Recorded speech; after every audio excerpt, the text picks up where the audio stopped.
You wouldn't know. Oh, sorry.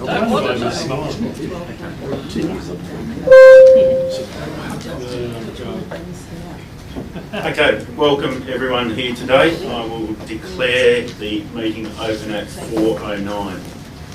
Disclaimer, members of the public are advised that recommendations to council contained within this agenda can be subject to change.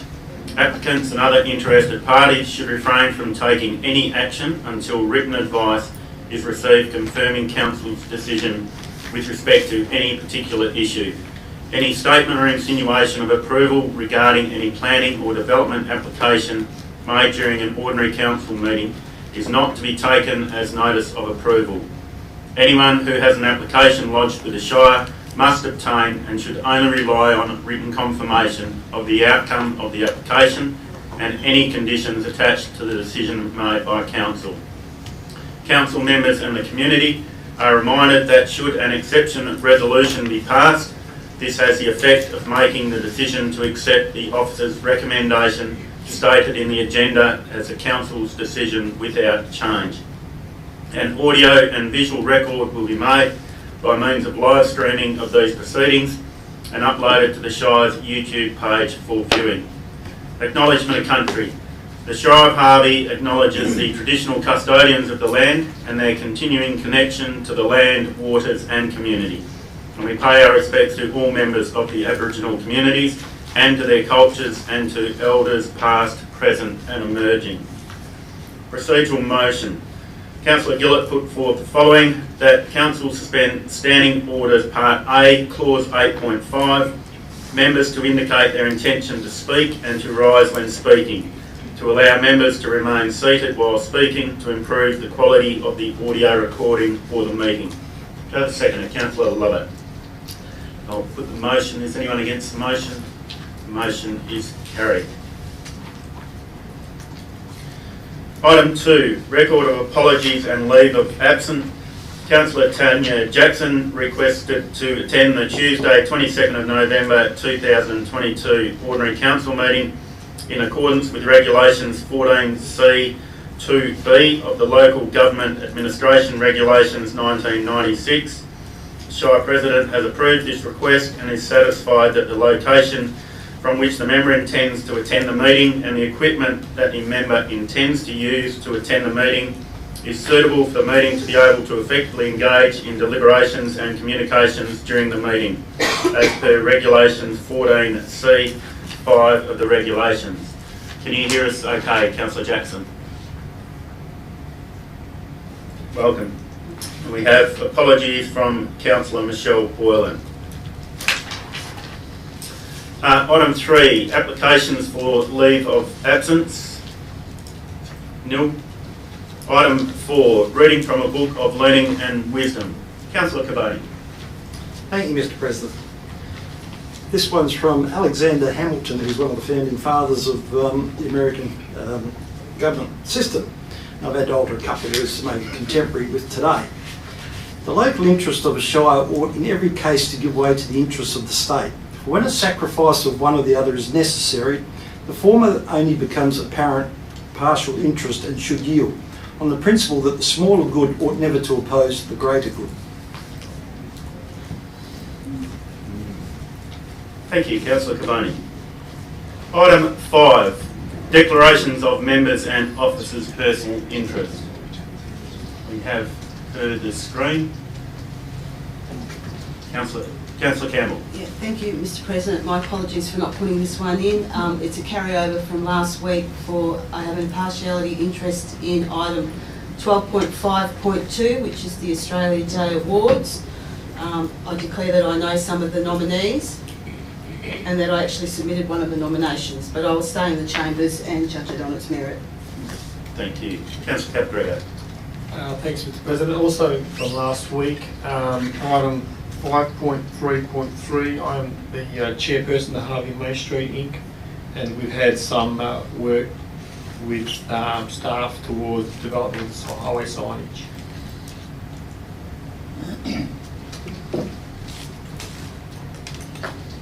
Okay. All happy with that? Okay, item 6, response to previous questions taken on notice is nil. Item 7, public question time. Mrs. Ferguson, welcome. Thank you.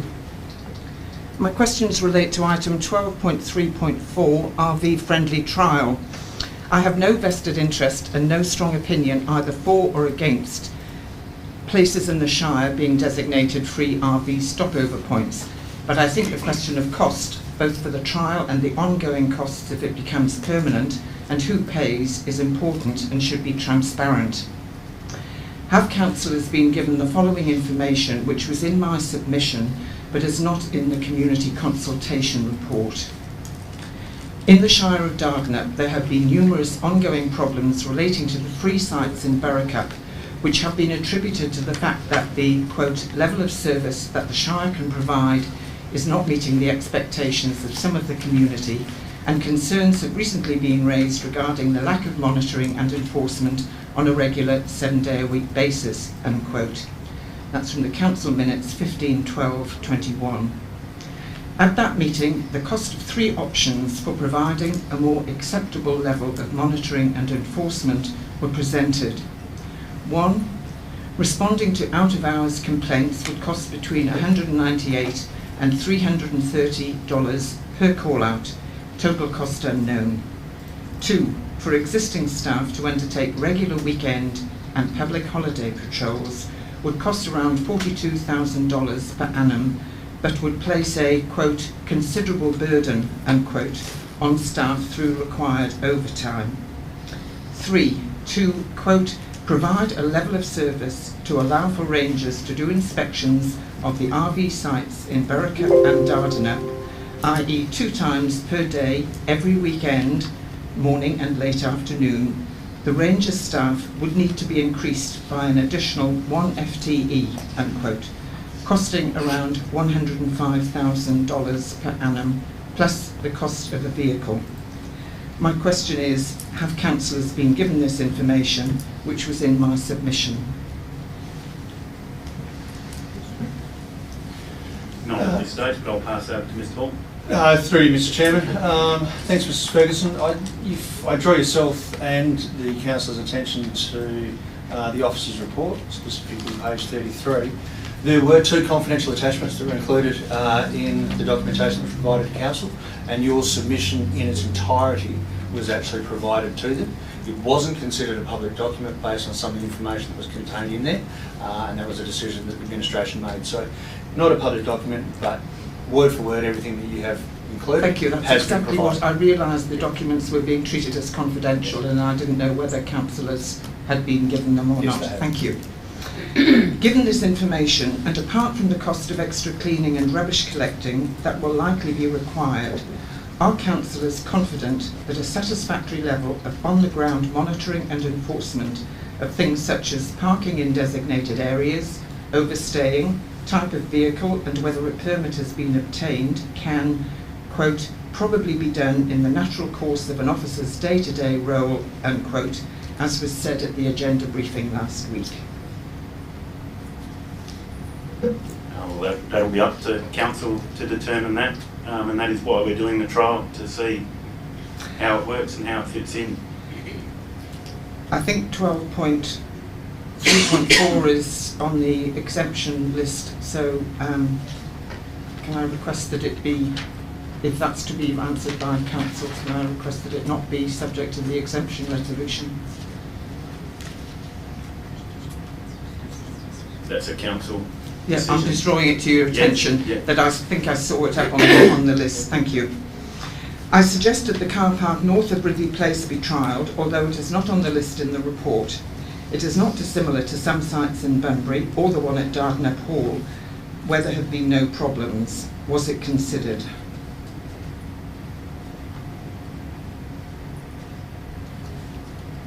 It was considered, yes, but didn't meet the criteria that we had applied to all the others.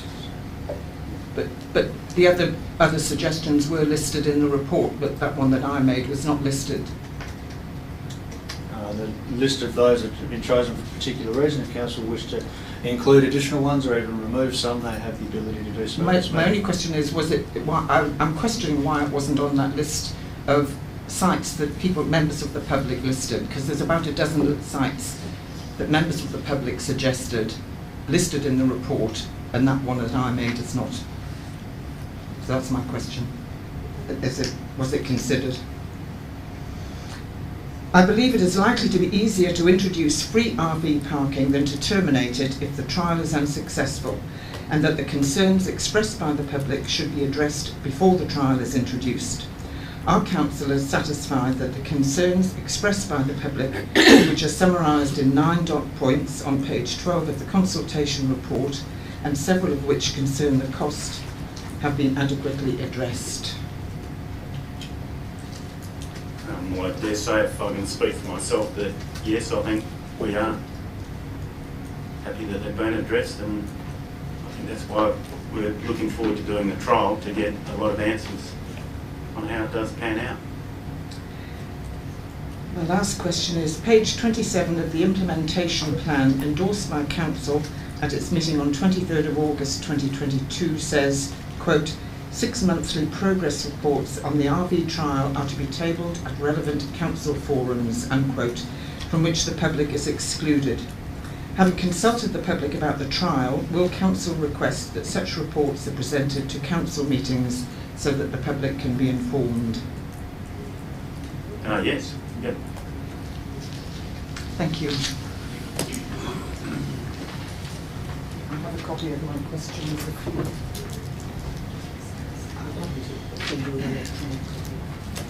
Okay. Thank you very much. No other questions from the public. We'll move on to item 8, petitions, deputations and presentations. Canella Hope. Welcome, Canella. With regards to finalisation of scheme amendment number 129. Thank you, and thank you for listening to me one more time. Just in brief, I wanted to just recap what I touched on last week. This scheme amendment for the Harvey Springs estate, it opens the door. It just opens the door so that applications and detailed design can be pursued. It doesn't necessarily approve anything per se, it just simply creates the opportunity to be pursued. This scheme amendment and for Harvey Springs represents quite a considerable economic development opportunity for the whole Shire. And it has potential to fulfil the Shire's very own economic development strategy that the Shire has adopted. It also has ability to create many ongoing jobs. My client Tony, he's under no illusion that there's still quite a lot of work to be done. However, as I said, this amendment allows that to be pursued. This potential is going to be attractive to investors, and you'll recall that I've presented before with the Pacifica Group and the Hilton Group. Uncertainty about the scheme is what really held them back in terms of launching in, and hopefully this scheme amendment regenerates that interest that was there before. As all of you are no doubt aware, development approvals, the process of detailed design is going to resolve all of the technical matters, including with regards to things such as wastewater and amenity considerations. Any wastewater solution has to be compliant. The Department of Water and the Department of Health, they're all powerful in this regard, and they have that power under other legislation regardless. There is an array of solutions that are available in this regard at a cost, and those solutions are going to dictate ultimately what advances here. Things around the siting and setback, the relationship to neighbours, traffic, fire management, noise, etc. That will come in this next phase. As I said before, this is such a large site that there's a lot of opportunity and ability to massage and work that detail through at the relevant point in time. In the unlikely event that a wastewater solution is not found, this risk lays wholly with the applicant. The risk doesn't rest on the Shire, and I can't see any clear reason in the officer's report not to support this amendment. On behalf of my client Tony, I respectfully request that councillors support Amendment 129. I think it's a case of changing some of the wording in the recommendation from not support to support, and my client is also agreeable to the suggested modifications that were set out in the attachment as well. So thank you once again. Thanks, Canella. Item 9, petition, announcement by a presiding member or CEO without discussion. I would just like, on behalf of Council, to pass on our condolences to the Piggott family on the sudden passing of Murray, who's much loved local entity in Brunswick and a community stalwart who'd done a lot, so he'll be sorely missed.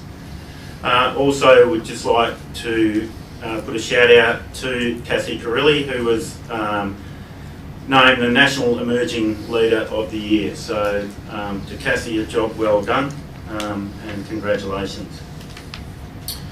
Item 10, confirmation of minutes.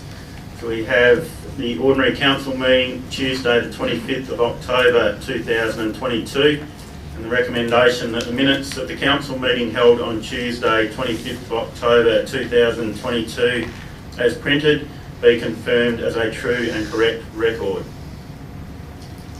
We have a mover, Councillor Dickinson, seconder, Councillor Burgoyne.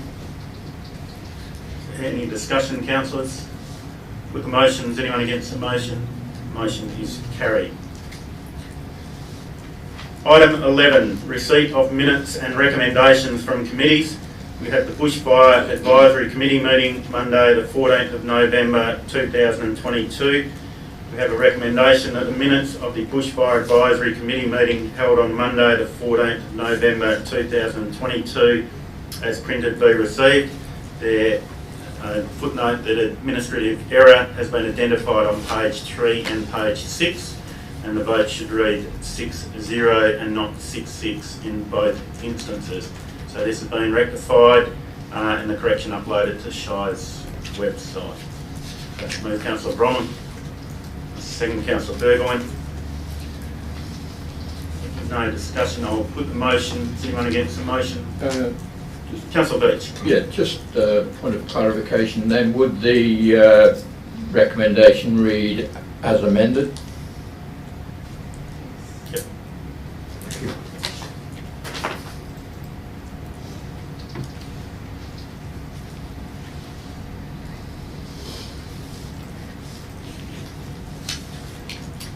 Okay. All happy? Put the motion. Is anyone against the motion? The motion is carried.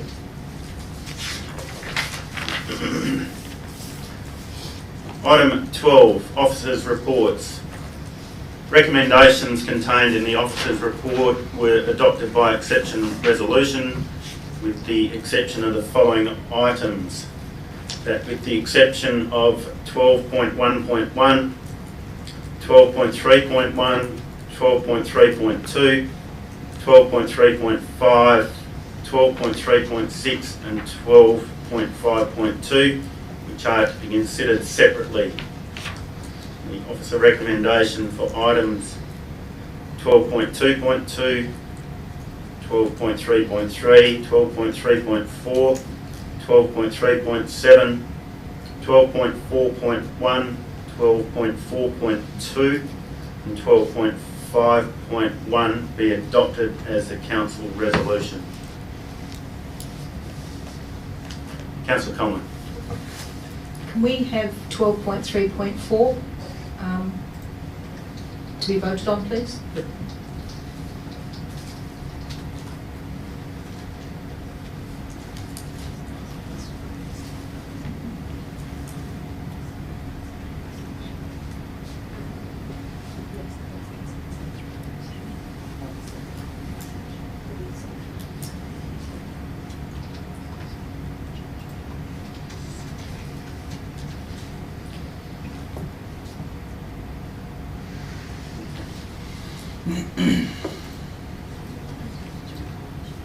We have a mover, Councillor Dickinson. Second, Councillor Cavoni.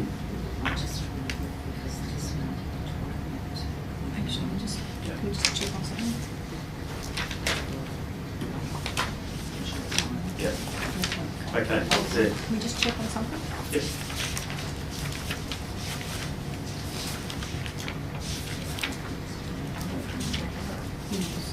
Yeah.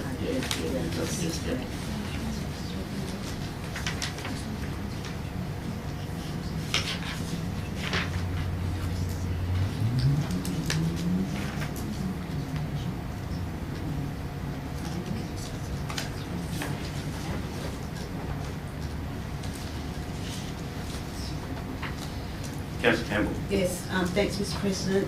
The one with the skate park, can we take that one out just for some discussion, please, as well?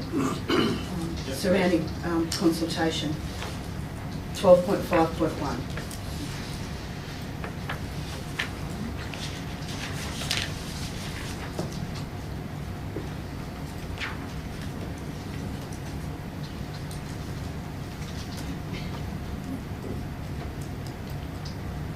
Happy with that, Councillor Dickinson and Councillor Cavani?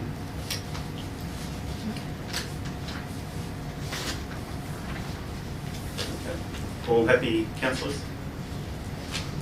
Okay. Put the motion. Is anyone against the motion? The motion is carried. Item 12.1.1. I'd like to put forward the following, that council considers item 12.1.1 CO performance appraisal at item 18 matters behind closed doors. Second, Councillor Bronwyn.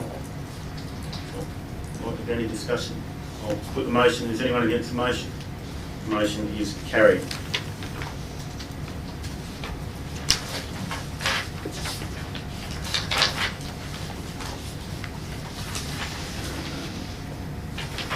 Okay, move on to 12.3, Sustainable Development.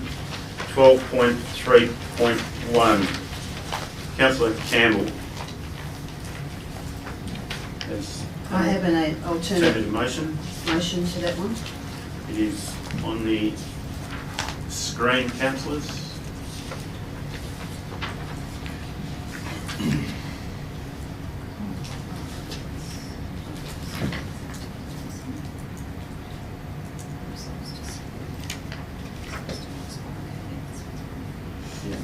Yeah, that's correct, yeah. Okay.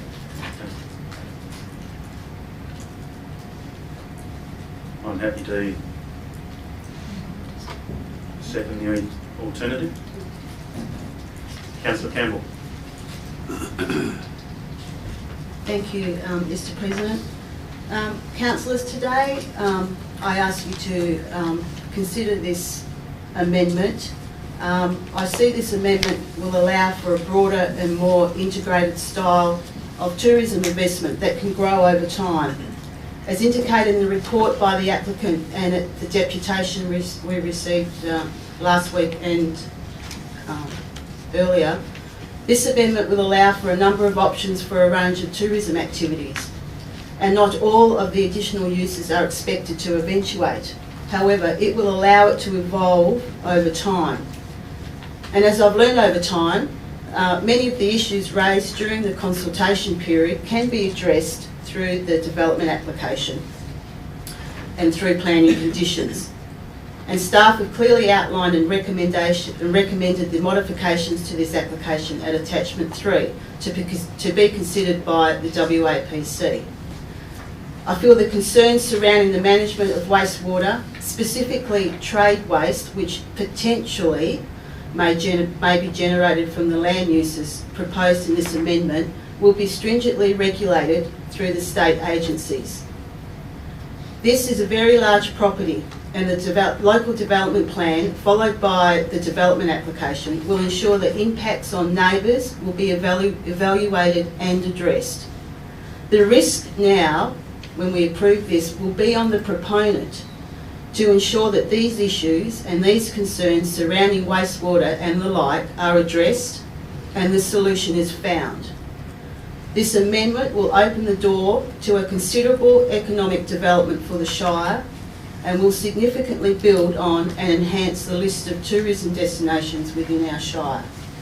So I ask councillors to consider approving this amendment for the benefit of the Shire moving forward.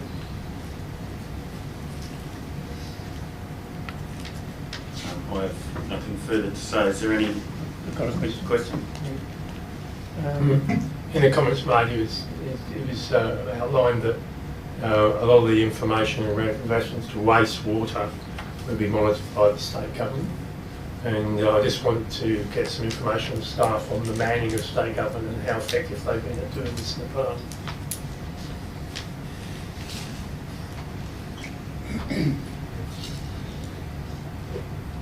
I'm aware that the resources in state government, generally in the health department, in approving applications, it's resulted in quite a lengthy delay in obtaining those approvals.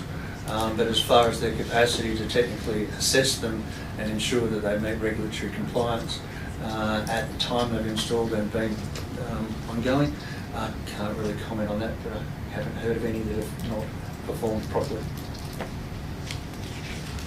I'm thinking about more the ongoing monitoring to ensure that the system, whatever it may be, that's put in place meets the requirements that are originally set down to protect the environment. Through Mr. Chairman. All approvals for on-site effluent disposal systems require ongoing monitoring and maintenance, and that is actually a reported process back through the Shire and also the Department of Health. So, as I said, to date we have not had any issues with large systems not working. When there is a concern that there's something going wrong, it's generally addressed quite quickly.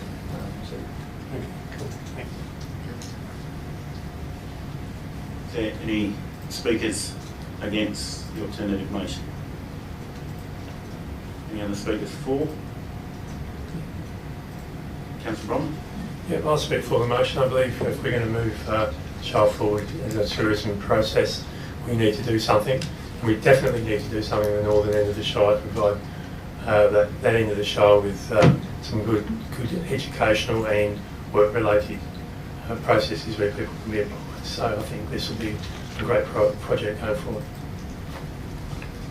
Any other speakers? Councillor Bone. Sorry, just a question. Just a question to probably Mr. Hall. Just the last paragraph of the conclusion in the report here. Can you explain to me that a bit better, in particular the last line? The last couple of lines, I should say. I mean, staff have made a recommendation to refuse this application. I'm just wondering if you could explain your comments in the last paragraph.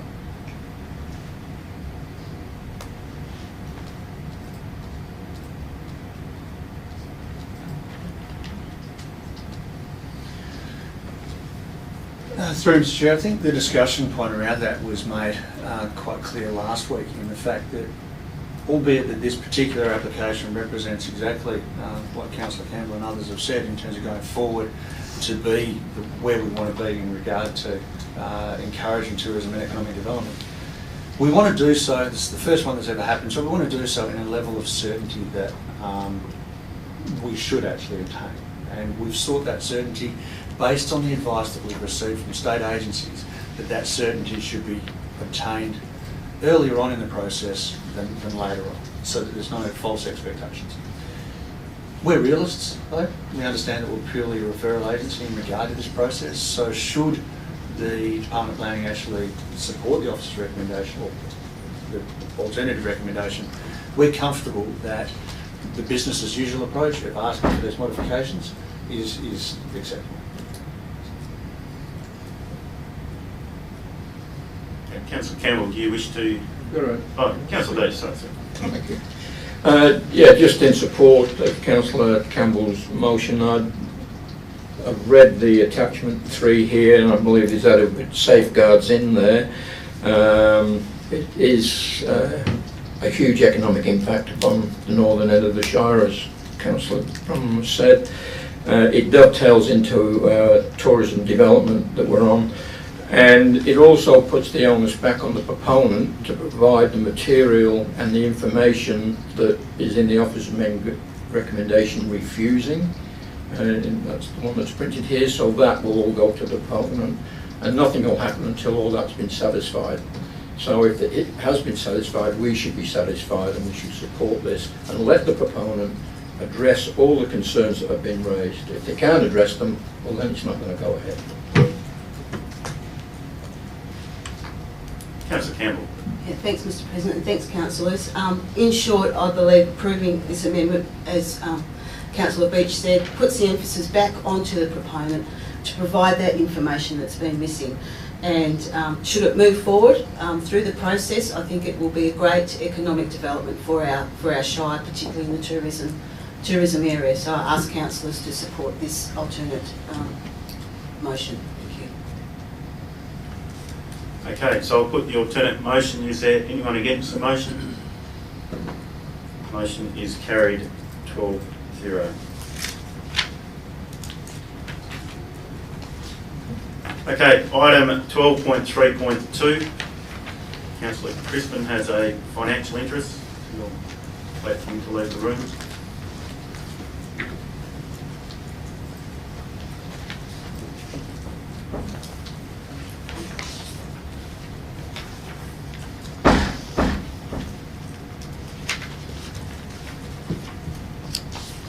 Okay, we have an officer recommendation. We have a mover. Move Councillor Bromham. We have a seconder. Councillor Campbell. Councillor Bromham, do you wish to speak? Yeah, Mr. President, I'll just say that obviously this development has to go ahead. It's gone through other systems that ensure that this becomes urban land. I guess we just need to make sure that in the future whatever is developed meets the requirement of the Shire and the people of the Shire. Councillor Campbell. Basically what Councillor Bromham said, I just understand that this is moving ahead. I'm just cognisant of the relationship between our light industrial area and the residential area, and I'm sure staff will be on top of that as we move forward. Thank you. Is there any speaker against? Any other speakers for? All happy, Councillor Bromham? I am. Okay. I'll put the motion. Is anyone against the motion? Motion. Motion is carried 11-0.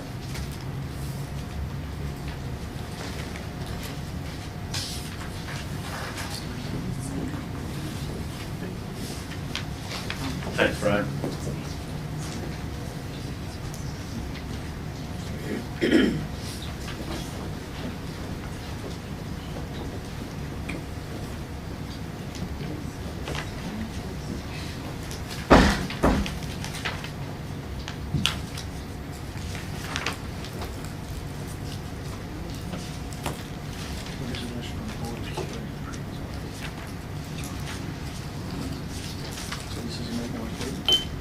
Yeah, so we'll do it from number.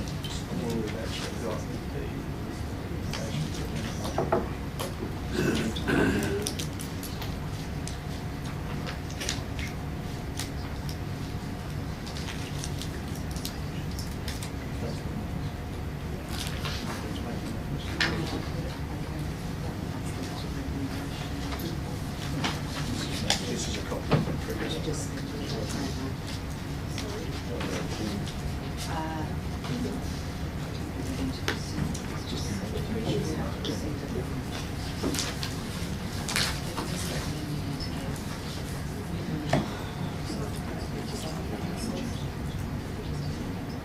Oh, sorry. I understand now. That's the good. Sorry, that was my mistake. So that should read that.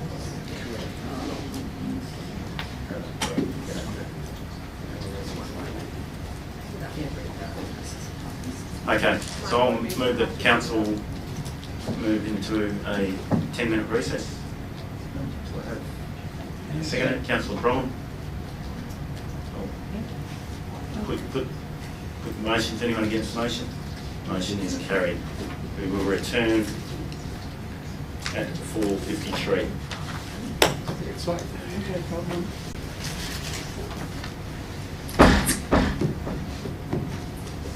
Okay, so we have a recommendation of one of two, that council revokes council resolution made at the ordinary council meeting held 22nd of November 2022. And the reasoning there that the error had occurred and the incorrect recommendation was voted on. So the following members have signed the valid notice of a revocation motion.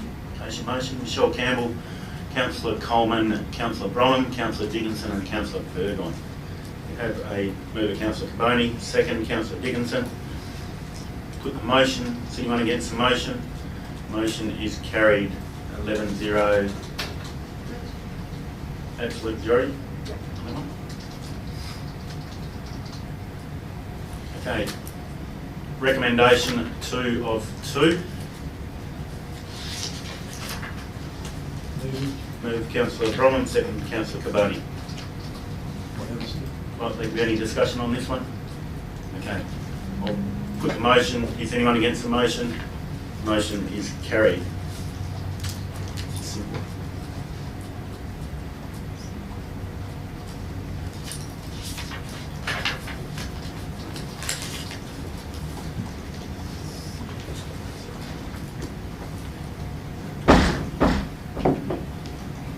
Welcome back, Councillor Crispin.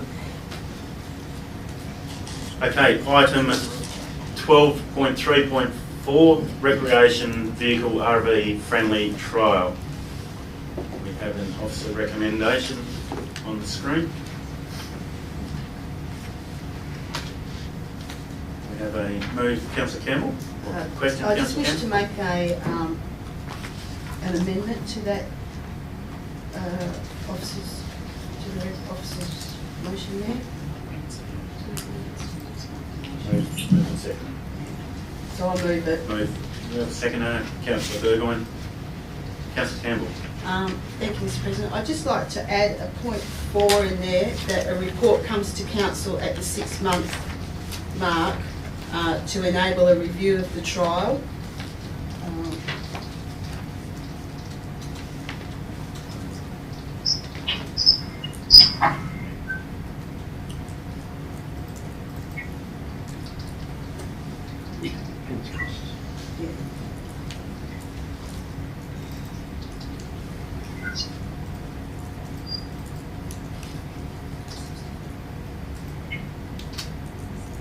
Okay, is there a seconder for the amendment?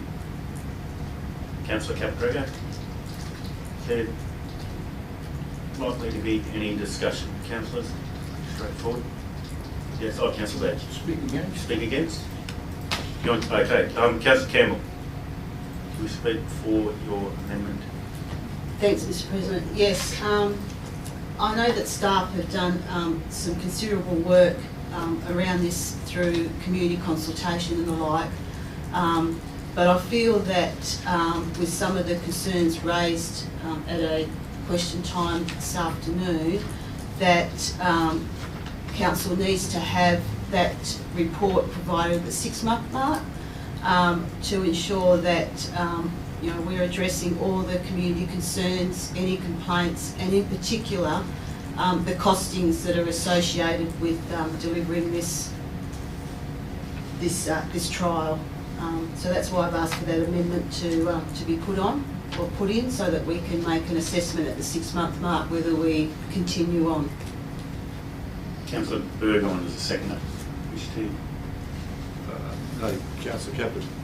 Correct, that was no. Yep, he is, right. Councillor Caprega. Thanks, Mr. President. I'm in support of the amendment, and I think that it's good timing to have a 6-month report. I'm a user of similar sites, and some sites can become messy, and some sites don't. So it would be nice to know how it's panning out, and then we can make a decision after 6 months as well. We can say, well, it is worst case scenario, then we can can it, or if it's going along well, then it gives us a level of confidence. So I think it doesn't have to be a big report. I think we need to have some feedback. Councillor Beach.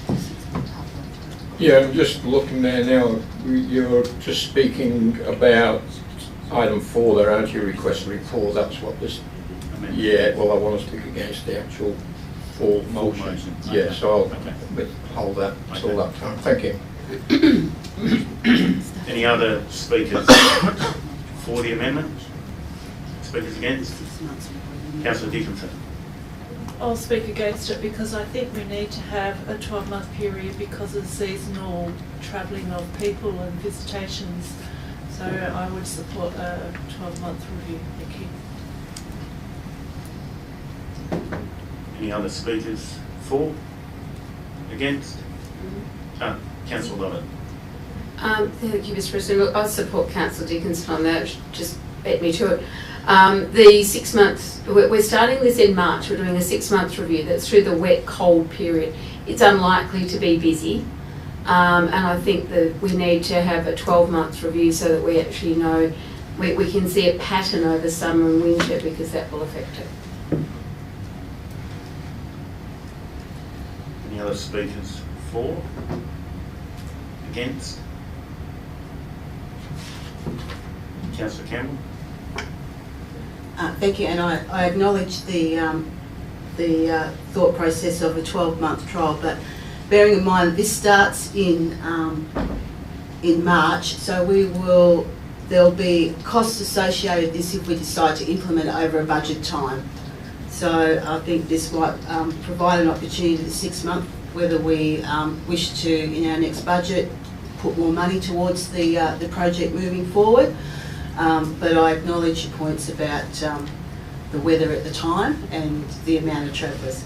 I still think it warrants, though, that a simple report coming to council at the 6 month will give us an indication of costs associated with the running of the trial. Okay, I'll put the amendment. Is anyone against the amendment? 5 against. 5 against. Amendment carried.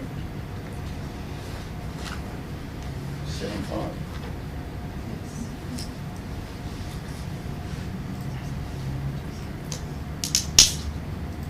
Okay. Now becomes the substantive. Councillor Campbell. Nothing further. Councillor Burgoyne. I've got it right this time. All good. Is there a speaker against? Councillor Birch. Against? Yes. Yeah, thanks, Mr. Chair. Look, I'm not convinced of the economic viability of this proposal, and for all the reasons that are on page 12 of the attachment, which lists an overview of the written submissions.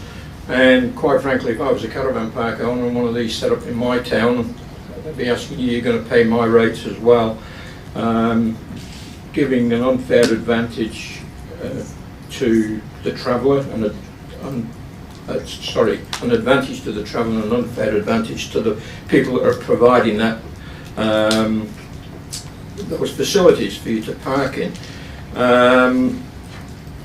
It amazes me that people can spend, I don't know how much these rigs cost, but you know, $100,000 for a four-wheel drive and another $100,000 for a caravan park, and then want free parking overnight.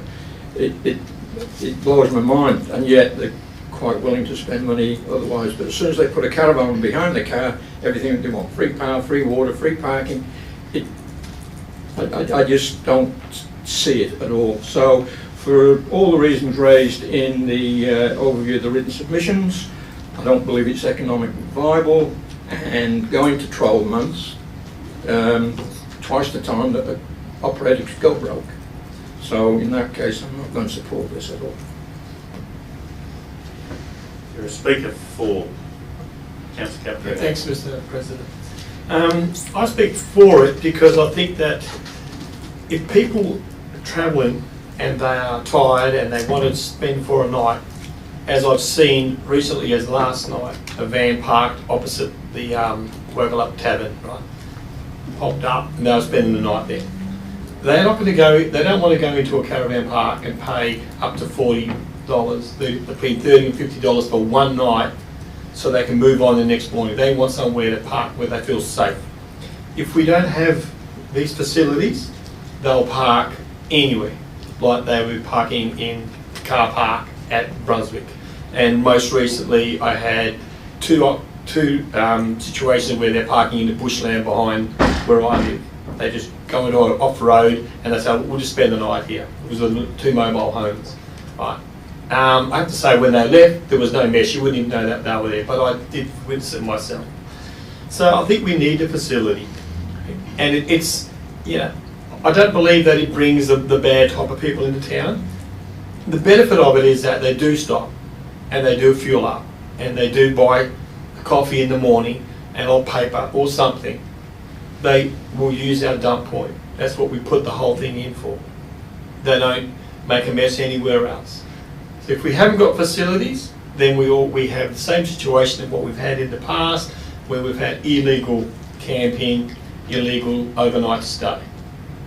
I also support caravan parks as well, but I don't believe that if a person is moving on, they're not going to drive off the road and go up to a caravan park or go to a park in the evening to spend that money. They would rather spend half of that money on a coffee and a drink in the morning, or maybe fuel up and move on. So I think it's a great thing. It brings people to town. We need to give them the option. Speaker against. Councillor Coleman. Thanks, Mr. President. First of all, I would query, and I know it's sort of semantics a bit, but if we're going to charge a fee for an online booking, it's not a free service, number one.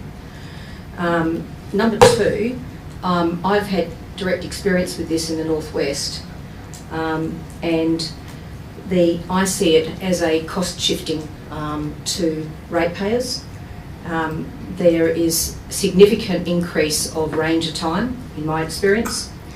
There's a significant increase in rubbish and rubbish removal. We will have to, as a shire, increase our rubbish collection. The toilets, public toilets, still need to be cleaned more often. And a significant issue that does come about, unlikely as it seems, is the removal of pet waste. Because the first thing they do when they get out of a caravan is get the little puppy or cat or whatever out. And that's significant first-hand experience. So I think that the costs involved would be better put towards attracting paying RVs rather than a free trial, and instead of shifting that cost to the rest of the ratepayers. Because again, as Councillor Beach said, we have friends who've spent $250,000 on their rigs and their vans. I myself travel around Australia towing cars. We stay in caravan parks all around Australia, $30 a night. I mean, for goodness sake. And like Councillor Capogreco said, they might stop opposite the Woki, and most nights of the week you can see them stopped outside the railway station near my place in Harper Street. Again, just because they want to stop there. So it is happening to a large degree unregulated, but I don't think increasing that by attracting more people at a greater cost to council is the way to go. Thank you. Speaker 4, Councillor Lovett. Thank you. Thank you, Mr. President. We've received a number of reports and workshops and information on this project over quite a long time now.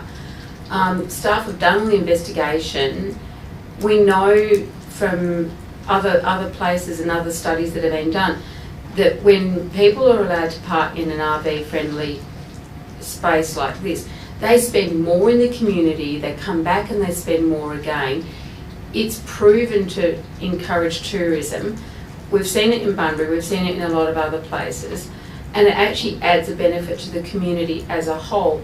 I can quote an example of Kalgoorlie a couple of weeks ago. There were 40 of them parked in one area, which then generated food vans, coffee vans, so local businesses were benefiting from it, and even markets for local community groups. Our caravan parks, even at the moment, which is a low peak period, the caravan parks are full. People can't come and stay in our shire because they can't get their caravans in. So they either park illegally, or we support tourism and support economic growth by supporting this motion.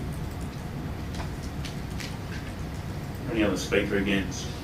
Speaker 4. Councillor Caboni. Thanks, Mr. President. I'm a bit torn on this actually, because as a councillor who's always supported business on council, you know, I can certainly understand the view of the caravan park owners. But a trial is a trial. And let's make a decision based on science in 12 months' time, not based on emotion now, of what might or what might not happen. So my view is, let's do the trial, and in 12 months' time, let's make the decision then one way or the other, and base it on science and what actually happens. Councillor Dickinson. Thank you, Mr. Chair. This has been a topic of discussion the whole time I've been a councillor, and even before I became a councillor, and has been continually raised at community meetings and police advisory group meetings. So like Councillor Caboni, I actually think that it is prudent of us to do the trial, to gather the information so that we can make a more informed decision when it comes back to council. Thank you. Any other councillors? Go back to Councillor Campbell. Well, thanks, councillors, for that discussion. And yes, I do support this with caution, and I feel a bit more comfortable with the 6-month report coming back to us, so that we can at least get an idea of the costs associated with this. I'm hoping that there will be some great benefits within our shire, and it is part of our tourism strategy. Staff have done the work, so let's see it rolled out. And as Councillor Caboni said, at the 6-month mark and at the 12-month mark, we've got 2 opportunities there where we can decide not to run with it any further. So I ask councillors to support this this motion. Thank you. Okay, we'll put the motion. Is anyone against the motion? 2. Motion is carried 9-2.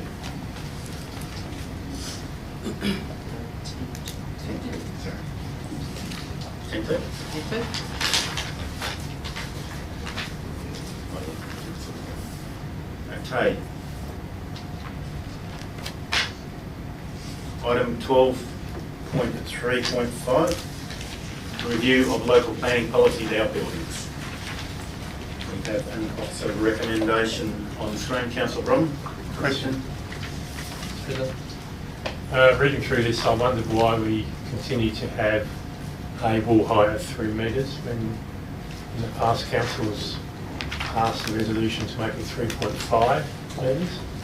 And I've raised it before, but we haven't changed it from a 3 to 3.5. I wondered why that was.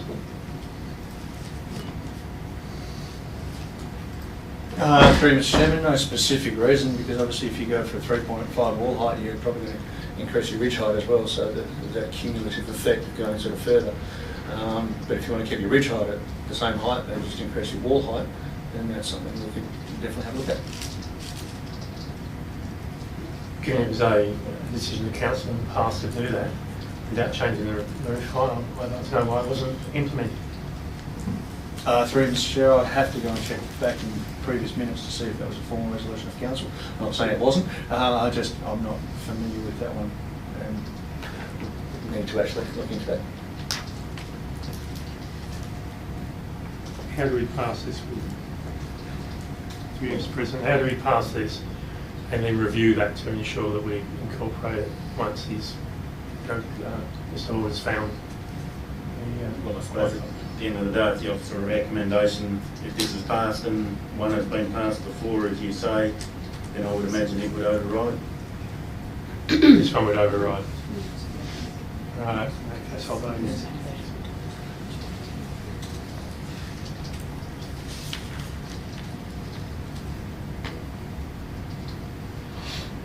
Okay. What do you?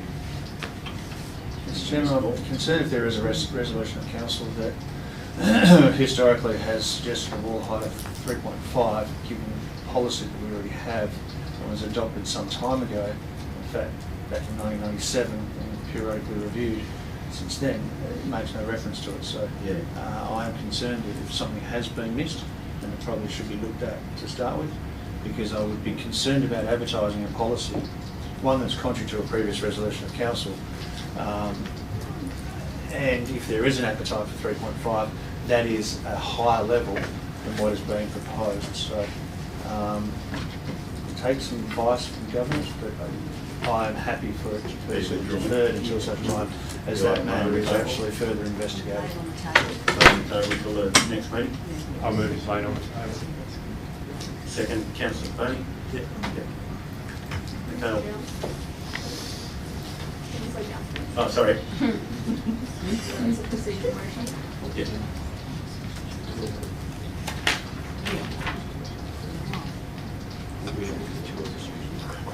To next night. Is it resolution?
Okay, so Councillor Bromham, you've moved an alternative motion.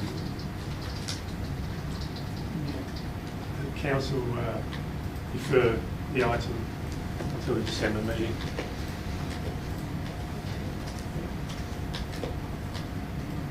Give staff time to verify compliance.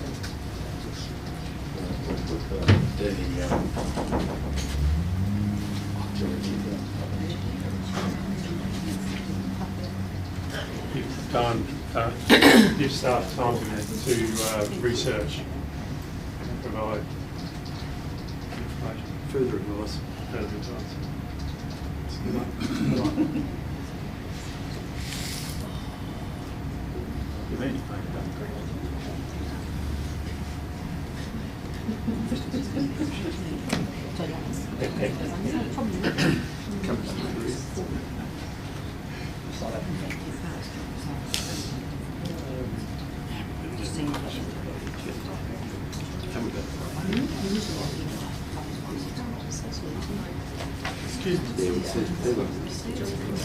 Can I just have a point of while you're working that out, clarification for Mr. Hall? So, in the event that a person puts an application and he wants 3.5 metre wall, we have got an avenue to consult and check and maybe approve that. Is that correct? Yes, that is correct. And in the event where a person is building a outbuilding with a skillion roof, right, where we've got a ridge line of 4.5, that could also go through for consultation and approval by the neighbours and whatever. So we have got avenue to go to a higher wall height or ridge height, providing everything fits. Correct, because your ridge height doesn't have to be centrally located within your shed. It could actually be on Exactly. one side, which is your skillion. That's right. So, as it is, if we leave it as it is, the way it's done now, there always is avenue to make the modifications. That's correct. We would need to apply that discretion that's built into the policy. It's not an as of right. So if a wall height of 3.5 was the desired height, if the policy says that, then you would avoid the need for development approval. You would go straight to a building permit. So there's an additional process, but yes. Thank you for clarifying. Okay. We all happy with that? Councillor Bromham? Yes. Councillor Clay? Okay. But the motion is, anyone against the motion? The motion is carried.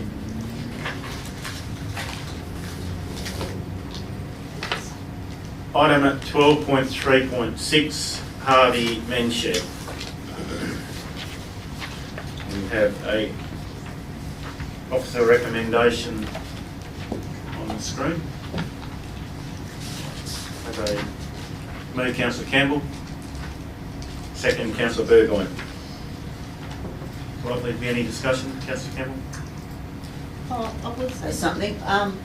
Thank you, Mr. President. I support this because there are so many benefits surrounding Men's Shed, and I'm pleased to see that they're looking at engaging other community organisations to work along with them and co-locate with them, and I think that's a smart move, as I know that will help with their funding opportunities moving forward. So I'm pleased that we can move forward in regards to identifying a great location for them, and I wish them all the best moving forward. Thank you. Councillor Burgoyne? Reserve. Would likely be a speaker against. Any other floor? Okay. We'll put the motion. Is anyone against the motion? The motion is carried 12-0.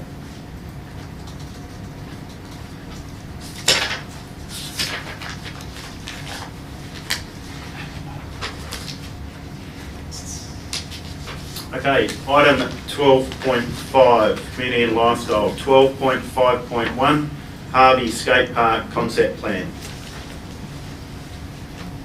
We have an officer recommendation on the screen. Councillor Beach, move. Have a second. Councillor Grego. Councillor Beach, you wish to... No, that was a point. I think everything was said during what we call it before the meeting. Councillor Capodrago, any seconder? Okay, pass it. Okay. Is there any speakers against? Any other speakers for? Okay.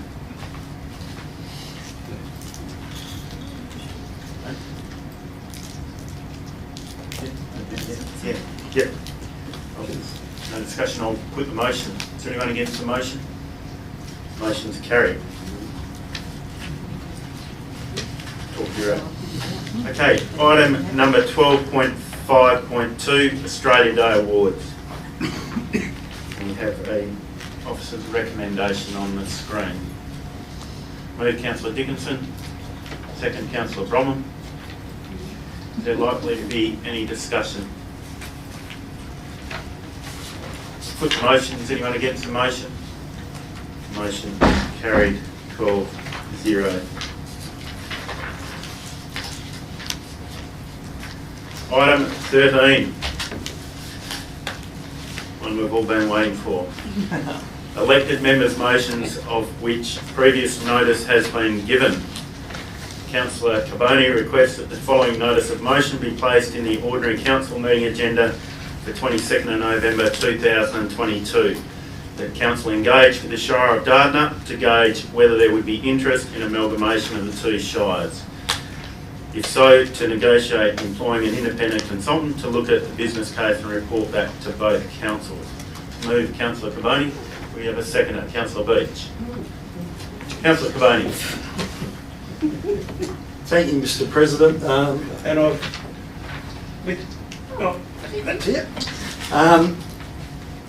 I've changed the wording of the motion a bit to, as you know, this was done a bit on the fly at the last meeting. So I've changed the wording a bit of this motion, but not the intent, obviously. So the motion will now read, and I'll gather my secretary will type it up here behind me and put it on the screen, that the council engage with the Shire of Dardanup to commence dialogue regarding the potential amalgamation of the two councils, that the shires seek funding from the state government to engage an independent consultant experienced to develop an amalgamation proposal, and through that the consultant also to develop a 20-50-year comprehensive plan as to how the Greater Bunbury area would look with regards to transport, recreation, tourism, infrastructure and community facilities. It's probably incumbent... That changes. Sorry. Well, I'm quite happy to tell you at point 3 if you... That's a totally different motion. Point of order, Mr. President. I think that changes it considerably. Yeah. Yes.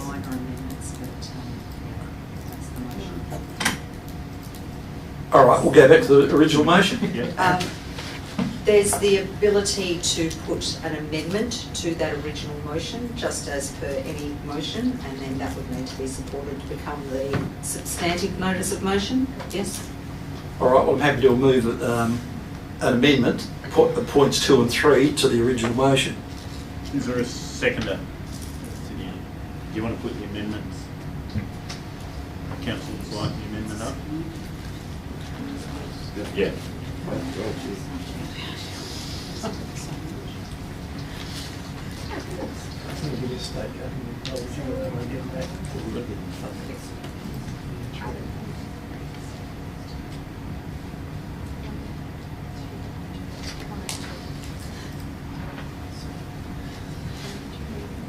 Two and three. Yeah.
So probably delete in the first point, if so, from if so onwards,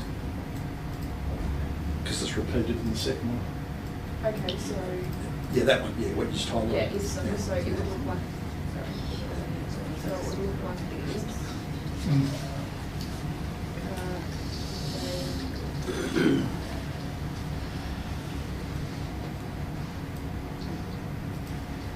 Like that. Yeah, that's right. Correct. Yep.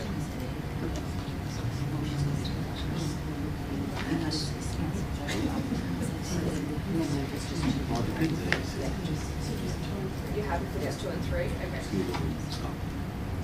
Okay. Okay, so we have the amendment. Do we have?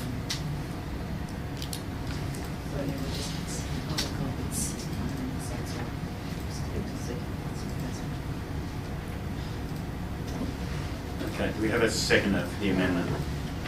Councillor Beach. Councillor Caboni.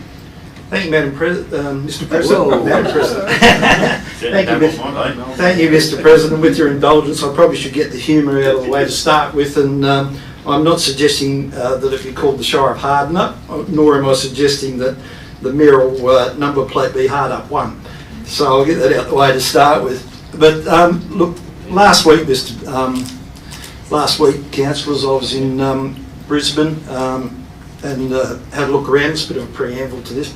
And I saw everything with Clem Jones' name written on it. And after a bit of research, I saw, after 12 years of being the mayor of the city of Brisbane, and the achievements that he had and why everything was named after him, how he transformed the city of Brisbane into the cosmopolitan, vibrant city that it is today. And I think it's time now in this area, with the population that we have in this area, that it's time that the Shire had a serious look of how and what we want this place to be in the future. And of course, to be a part of that and a part of the region, and the Shire of Dardanup as our neighbouring council, of course, they need to be in with us in that. We already have a joint town planning committee that meets with regards to Millbridge and Trendale now. So I think the time has come where we can't build a fence around the Shire of Harvey and say, let's keep it as it is, let's just look after our own little patch. It's time, with the population and the fast-moving population that we have and the compounding effect that it has now, that we have to take a more holistic view of the area. Now, and I've said this before in previous meetings, I think it's absurd that the Shire of Dardanup are building a $20 million office complex and ourselves are planning to build one not more than 5 kilometres away. I think it's absurd that the Shire of Dardanup built a new depot and the Shire of Bunbury built a new depot within 3 kilometres of each other. Now, in looking at the,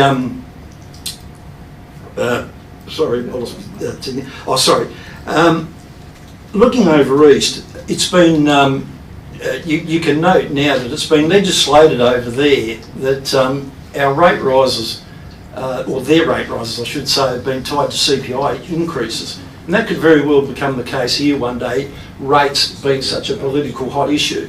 And when you look at our rates last year, that with the discounting taken off, went up in essence 9%, 7% plus the removal of the 2% discount, that could have a detrimental effect on us. We need to become bigger to look at. Can I ask whether I've got a point of order here? Yeah. I believe we should be speaking to the amendment. The amendment, yeah. Which does not include the amalgamation part. Yes. Yep. With regards to the funding and ask a consultant. Yeah, all right. Yep. Because we don't know. Yeah, Sorry. yeah, all right, yeah, fair enough, yeah. So, well, the amendment deals with engaging the consultant to look at the bigger picture, which is what I've just been talking about, the bigger picture, and hence my talking about the city of Brisbane. I think with the 2050 year plan that I'm talking about, it's the sort of things, what sporting facilities we're going to require in the future. And we saw today with 5/8 being here with their proposal and another 1,400 housing development at Binningham, the sort of effects that's going to have on sporting facilities, our road network, our boat ramps, and I've spoken about boat ramps, how we're going to put a boat in the water here at Ridley Place in the future, in 20 years' time, 30 years. Land for recreation, parks and gardens, you know, schools, as the man Mr Lawrence said today when he gave his speech.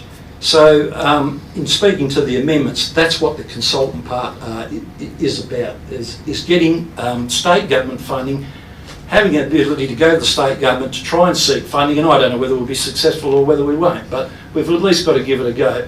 I think we've got to have a look at a holistic approach going forward and see what our network's going to look like, what our infrastructure's going to look like into the future. Councillor Beach. No, I'll reserve what I have to say, thank you. You're a speaker against the amendment. Any other speakers for? Councillor Bromwich. Yeah, thank you. I don't know whether we should amalgamate or we should. What I do know is we need to know whether that's a good idea or isn't a good idea. I watched a video recently called The New Babylon, which is about the City of London and how it has grown and how population drives change and in fact creates money and wealth and business. So I think from that perspective and keeping an open mind, we should at least look at what is the best way forward, simply because I don't know what that is. But if we get a consultant who can give us some idea of the benefits or the negatives, then we, as a council, can make an informed decision. So that's why I would support doing something along these lines, as suggested by Councillor Cameron. Any other speaker against? Councillor Lovett. Thank you, Mr. President. While I understand the intent of this, my fear is the fear that will go into our communities. We have got a very diverse shire. Dardanup has a diverse shire as well. And I just don't see that going down this track is going to do anything other than create angst within our communities. And I don't believe that either engaging with the other shire, seeking funding, I don't believe that it's something that we should be looking at this point in time. We have enough work to do in our shire and looking after our community. Councillor Coleman? Can I just ask a question? Are we still on the amendment? Mm-hmm. Okay. Okay, are there any other speakers for or against?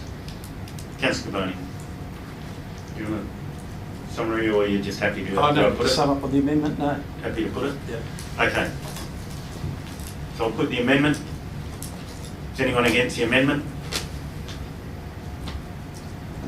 7, 8. The amendment's lost. So just back to the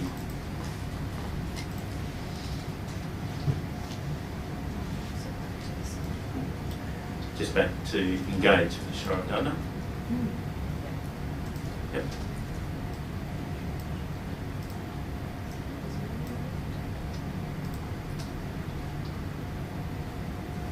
Councillor Carboni. Thank you, Mr. President. We're back to the same motion, which in essence what the other one was about.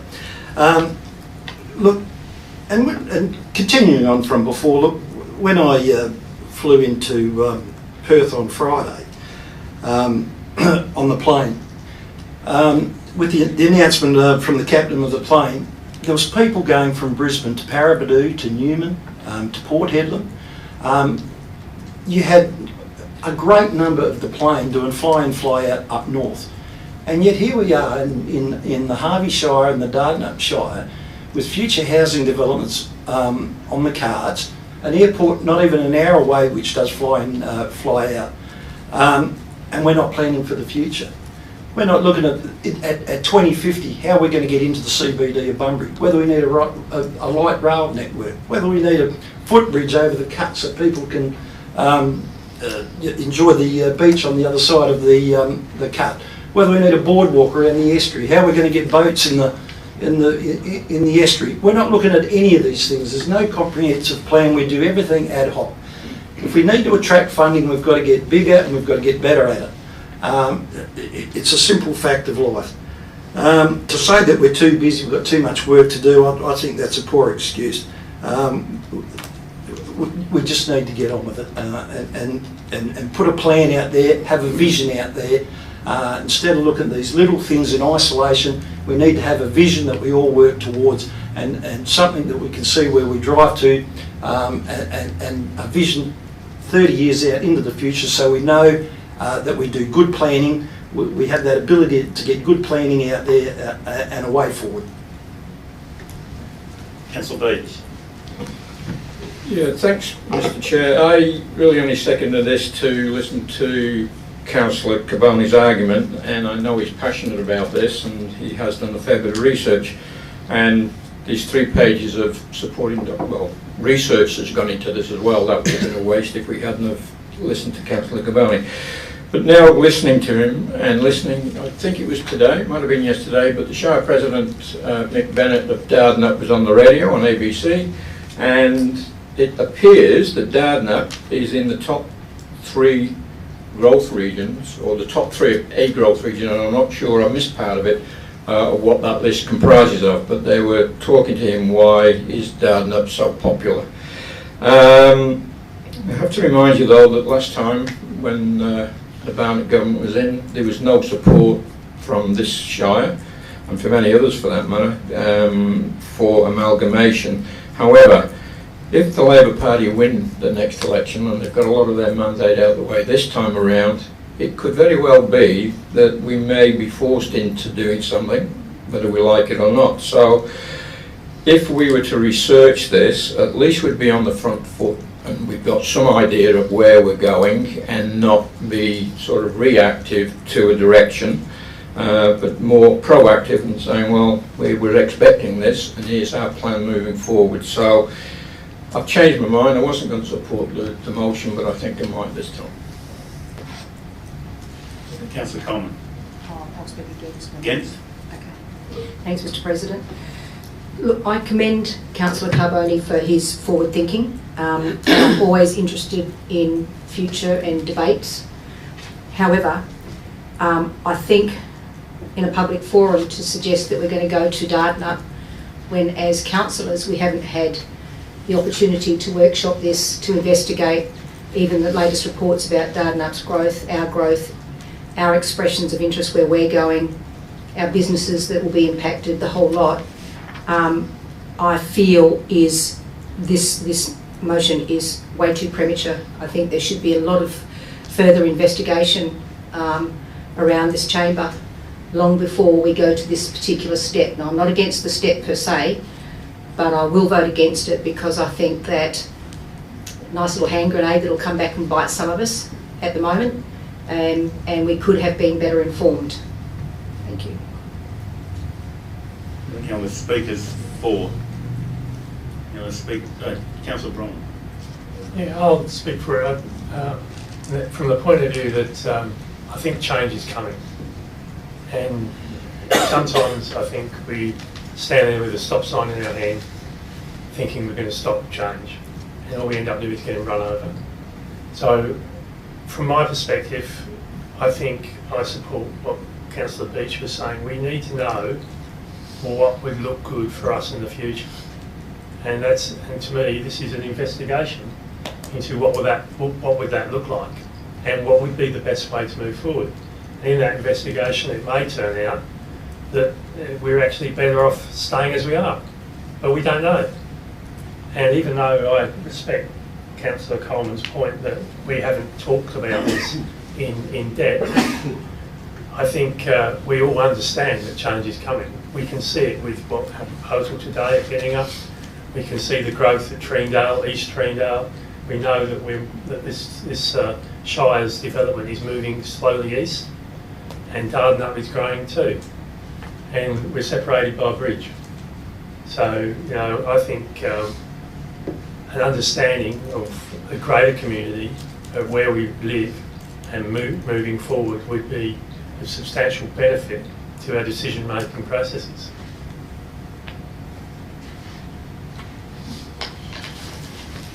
Councillor Dickinson.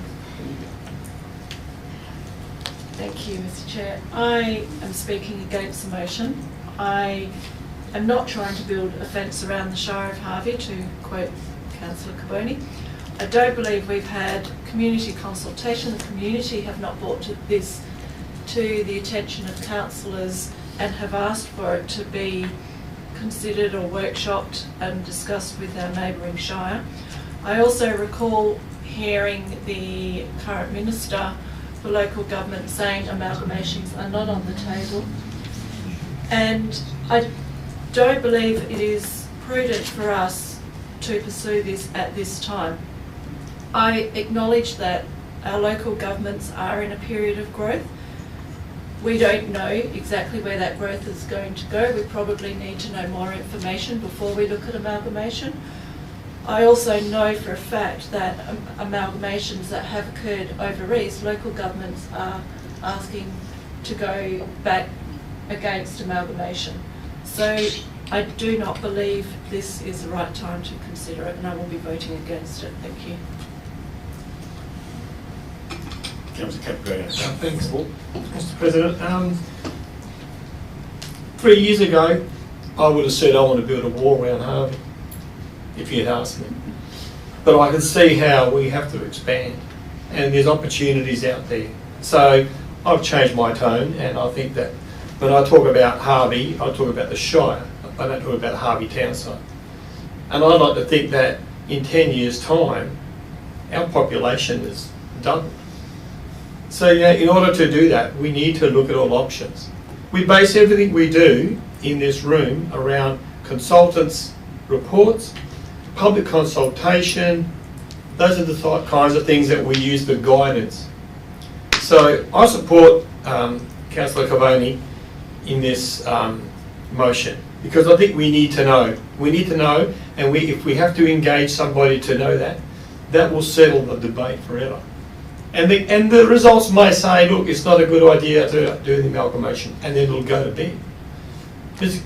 Councillor Cavani might not go to bed with it, but I like a man with passion, and I know that Mr. Cavani is very passionate about it, and I'm passionate about certain things as well, we all are. And I think it's worthwhile pursuing it. Thank you. Councillor Lovett. Thank you, Mr. President.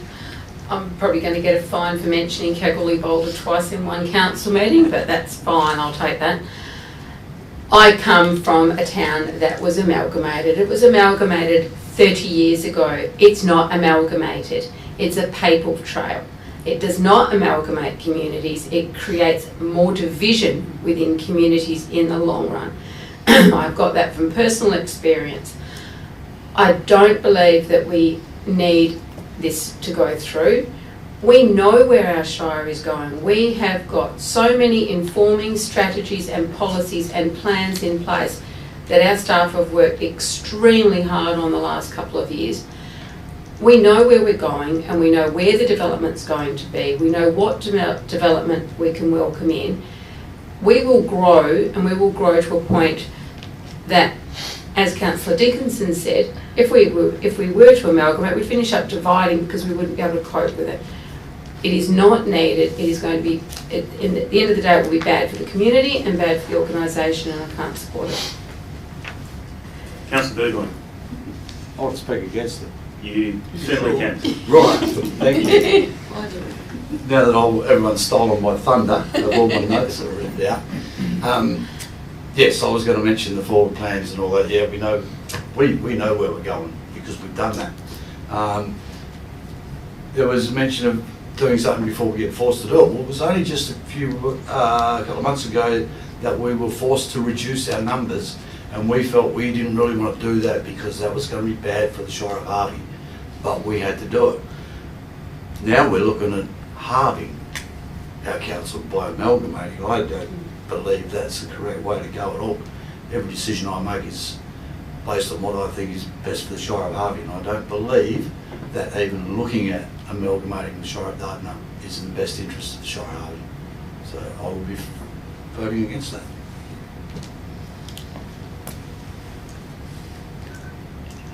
Councillor Jackson, did you wish to speak?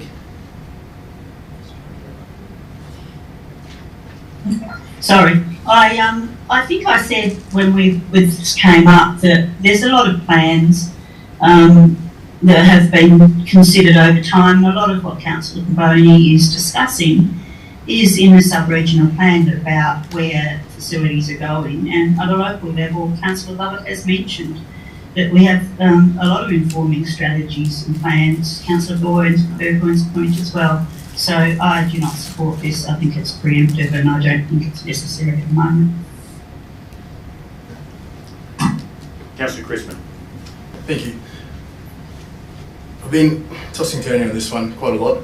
I'm against the motion due to the fact that, in my personal opinion, is that we should have been, had an opportunity to workshop this. There's a lot involved when it becomes an amalgamation. But it does register in my mind a key aspect, which is uniting, meaning that Councillor Cavani is 100% correct. We are doubling up on utilities and everything like that with the buildings. 100% correct. $20 million there, $20 million here. And we do need to be looking at something into the future and how we can better utilise each shire or city. And I believe in some way, if we could unite with each city or shire, ways to be able to utilise each other better rather than using it as a amalgamation. I can't say that word properly. So I'm against the what Councillor Carboni's put up there, but it does trigger a very good thought that we do need to be looking into the near future on what we can be doing to benefit the community here and in other places by uniting expenditure with what we actually are giving out to the community. We shouldn't be doubling up on a lot of things, which is costing us big money, when the reality is we could unite, we could talk, we could look over each other's plans, which I do look over all the other different council plans all the time, and looking to the future, it's going to be a great future, but it does highlight that we should be looking more in a united way, if that makes sense.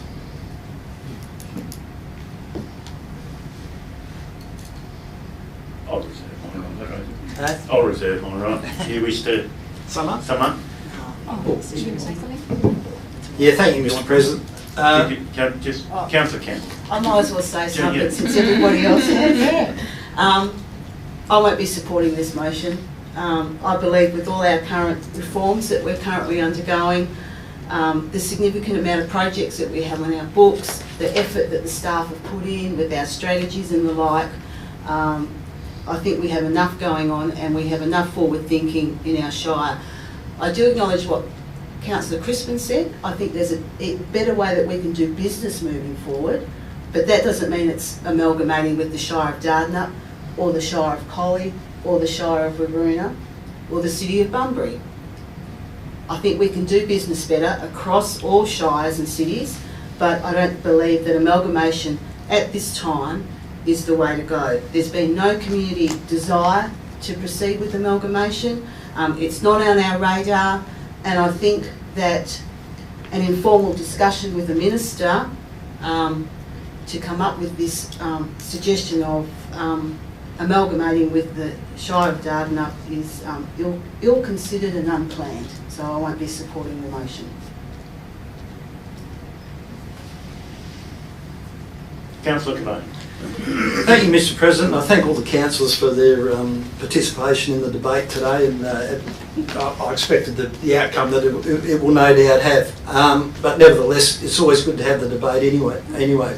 Look, into the future, increasingly ratepayers are going to look for value for money.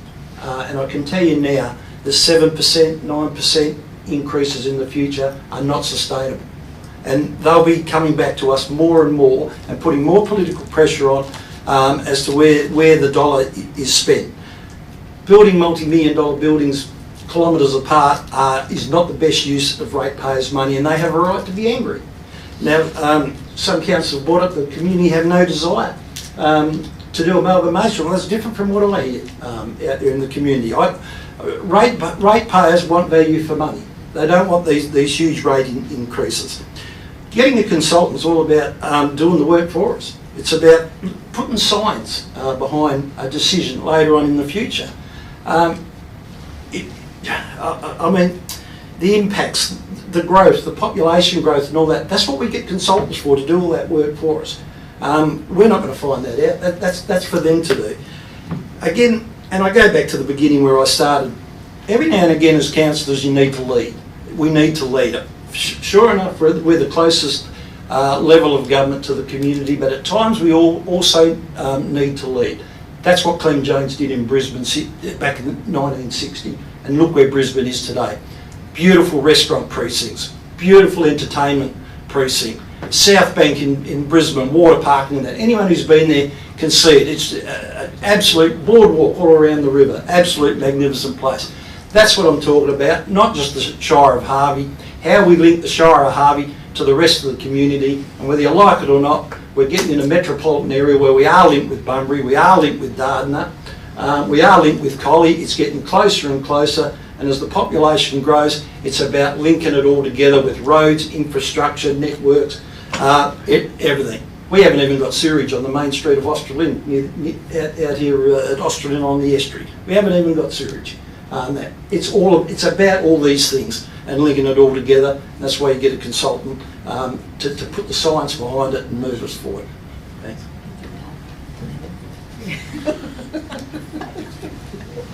Okay. Put the motion. Anyone against the motion? Go down together. 8. 4.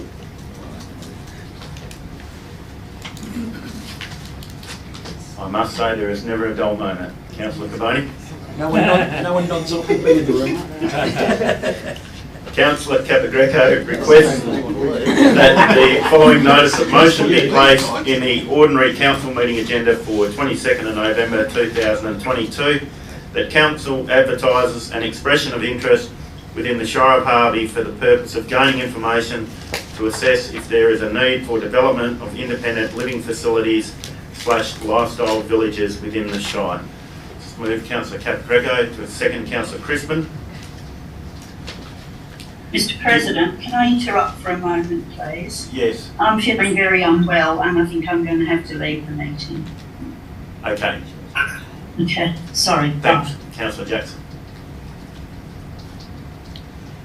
Councillor Caprico, did you wish to speak to your motion on? Yes, I did, but after following from Mr. Councillor Carboni, I feel a little bit belittled.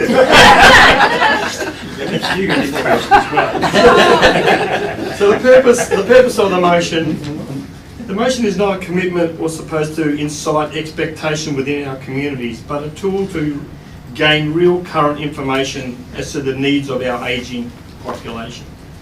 By sending out the EOT in the form of a survey, for example, we collect important information that can then be used in conjunction with the age-friendly strategy to form a basis that would be the best outcome for our communities when it comes to the area of housing. I see this as a proactive step forward, and it supports item 3.1 through to 3.7 of the action plan that is scheduled to be put in place in the 2022-23 period. I strongly believe that by advertising the EOT in the form of a survey with the right questions and the correct supporting information, the items 3.1 to 3.7 will be actioned, and the results will be beneficial in supporting the age-friendly strategy in the area of housing-related issues. I strongly urge councillors to support the motion. This is a positive and proactive step towards providing for our ageing communities. Councillor Crispin, do you have anything to add? No. Councillor Bromwich? Yeah, question, yeah. We have several aged facilities near the Shire already. Some of those are run by charities, we'll call them. They don't pay rates, and that becomes an issue. They still get the services without paying the rates.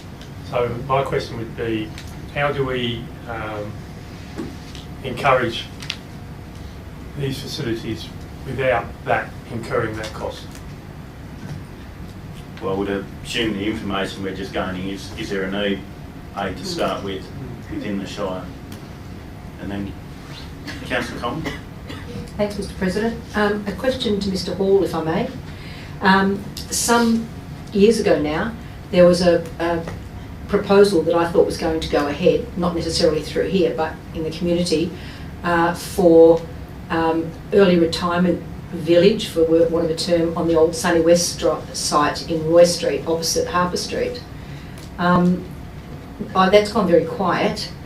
Is that progressing, number one? And if not, do you know why not?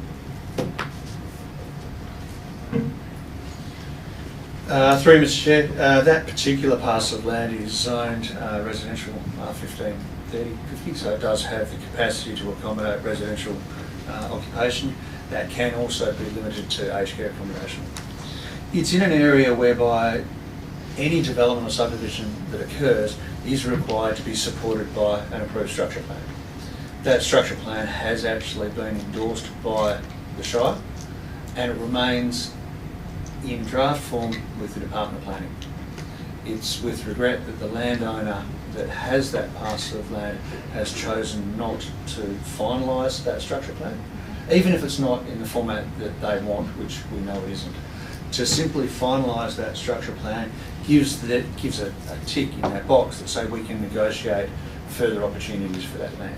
Unfortunately, that has not occurred, and that is why, from a statutory point of view, that conversation can't progress any further. If there are any other reasons, I'm not aware of. Thank you. As a speaker, Councillor Lovett. Question. Is this something that could be referred to the Wisdom Council that we now have, the Age Working Group, Wisdom Council, I forgot the proper name, but is it something that we could refer to that group to have a look at?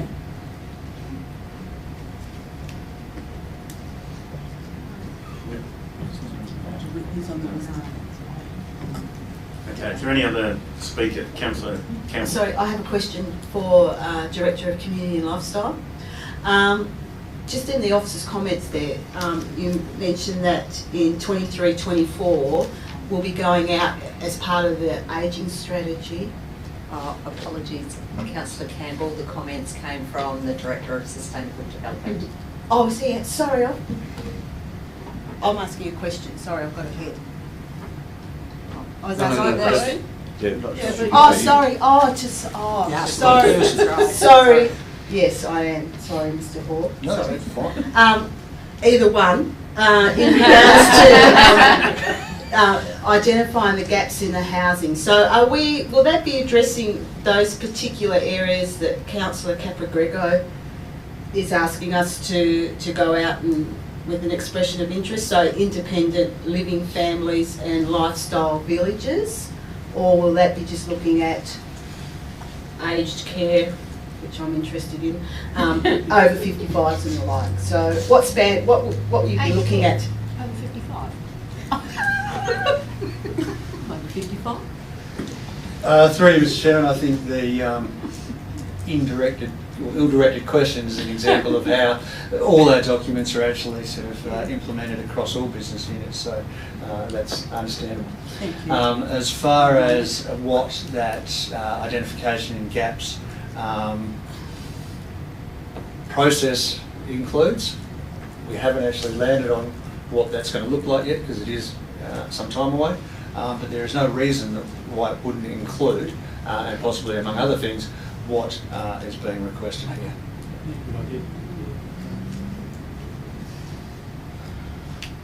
Any other speakers? For, against, questions? I'll speak against. I think that staff have this in hand, and I feel that after Mr. Hall's answer there, that they'll address the issues that Councillor Capra-Grego has raised in his motion. I understand his passion in this area, but it's already in the pipeline to be looked at. So I suggest we run with leaving it with staff to deal with. Any other speakers? Councillor Capra-Grego, do you want to summarise? Yes, I'd like to do that. We are halfway through 22, right? So in the action plan, there was quite a few things that had to happen in 22, 23. I'm not saying that we're not going to achieve those things in 23. All I'm simply saying is that we need to start thinking about it. And I think that by a simple survey, we actually get a lot of information back. I get asked every day, you know, what are we doing about this? Why is Harvey, let's just talk about Harvey now. I know that there's lifestyle villages in our shire, but Harvey has got nothing. Harvey hasn't got that. But what it has got, right, and according to the census, is that we've got, you know, a population of over 4,000 people now in Harvey, in the greater Harvey, right? We've got 2,000 dwellings. We've got an age group between 60 and 84 that makes up over 1,000 people, right? Even though this is just information out of the census. So a simple mathematical thing to me is that if half of those people are looking at going into independent small living, why not we give them the opportunity? And what it does, it actually builds a population growth.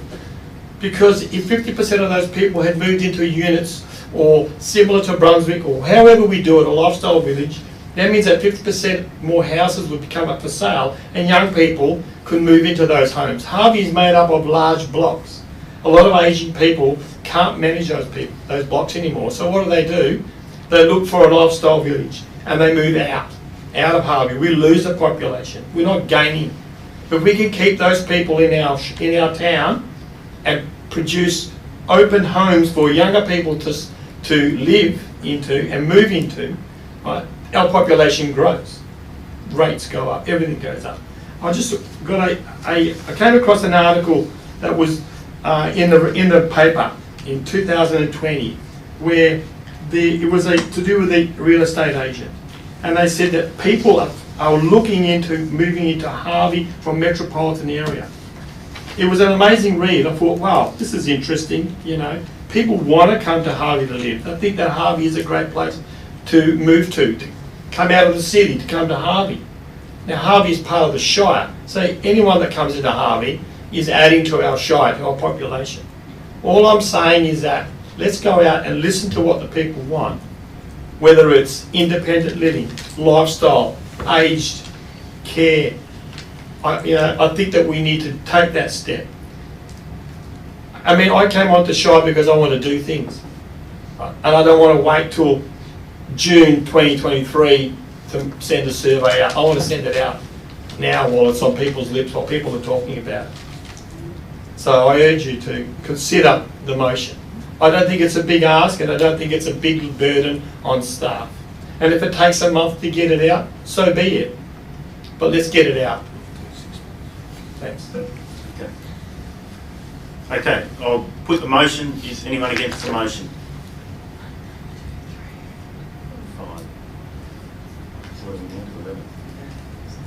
Motion's carried 6-5.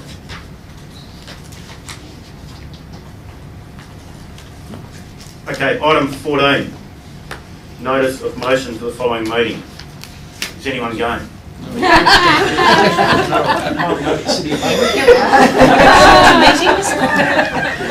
Okay, we'll wait for that one. There might be further to come. Okay, item 15. Questions by members of which due notice has been given is nil. Item 16, reports of members. So they'll go into the big tin can, and council will love it. It's hot off the press. There. Item Mr. 7. President, Councillor Bleach. Yeah, if you wouldn't mind, I haven't sent mine in either, and I apologise for that, but I just wanted to let you know that I attended the AGM of Brunswick River Cottages during the week, and Joanne Campbell and Ray Gartrell have retained the positions of Chair and Vice Chair, and that they're going gangbusters. Can't wait for the next stage to go ahead. And the Lease for Life units, there was 3 of them there. One came vacant because of the death of the tenant, and it never hit the market, and it was sold at an increased rate. So it's been a good investment, and I just thought I'd let you know that. Thank you, Councillor Bleach. Now, item 17, new business of an urgent nature introduced by, how about I just go back to 16 because the up. Now, we had Riverlinks had their 25th celebration. It's a very, very great service, has a waiting list for the childcare.